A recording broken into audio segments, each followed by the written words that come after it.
प्यारे बच्चों, आज हम लोग सीखेंगे कि फ्रैक्शनल नंबर यानी भिन्न की संख्याओं को नंबर लाइन पर कैसे दर्शाया जाएगा। 100% मैं गारंटी देता हूँ, ये पूरा वीडियो अगर आपने देखा तो आप नंबर लाइन में दर्शाना कभी नहीं भूलेंगे। मैंने दो एग्जाम्पल लिए हैं, एक 3/4 और एक है 5/4।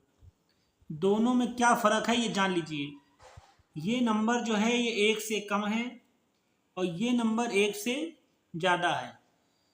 मान लीजिए किसी को ये भी समझने में दिक्कत हो रही कि ये ज़्यादा कैसे है या कम कैसे है, उसका भी देख लीजिए।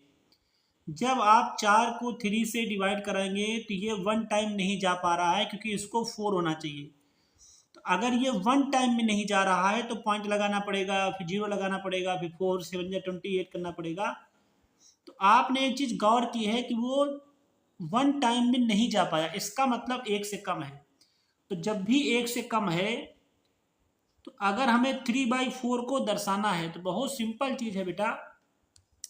3/4 का मतलब होता है जो नीचे लिखा है। 1 से कम का मतलब होता है कि हमको 0 से 1 के बीच में रहना है। ये मेन बात बताई जा रही है आपको। 1 से कम है तो 0 से 1, क्योंकि पॉजिटिव में रहना है, 0 से 1 ही रहेंगे हम लोग।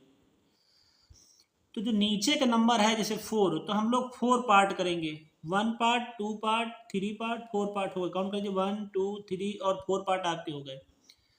4 पार्ट करने हैं, 3 पार्ट लेने हैं। इससे आसान चीज कोई नहीं समझा सकता आपको।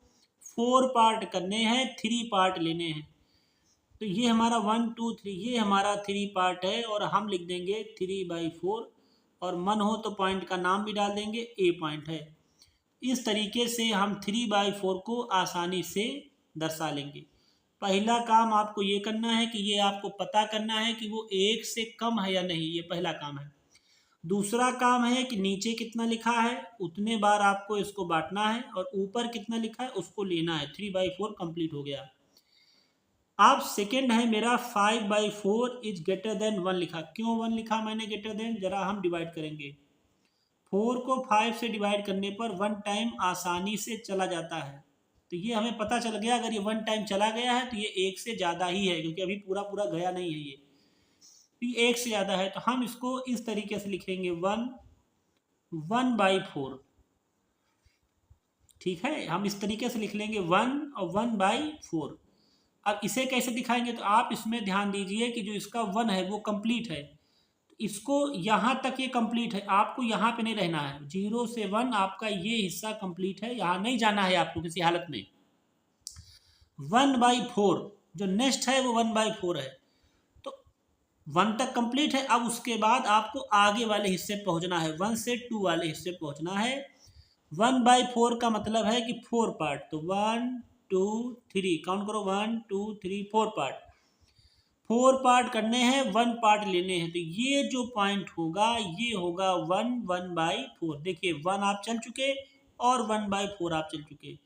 तो हम इसका नाम डाल देंगे बी। तो ए पॉइंट जब हमने दर्शाया तो वो 3/4 का था, और बी पॉइंट हमने जब दर्शाया तो वो 1/4 यानी 5/4 का था। तो मेरे हिसाब से मुझे लगता है कि ये देखने के बाद 100% आप नंबर लाइन में दर्शाना बहुत अच्छे से सीखे होंगे।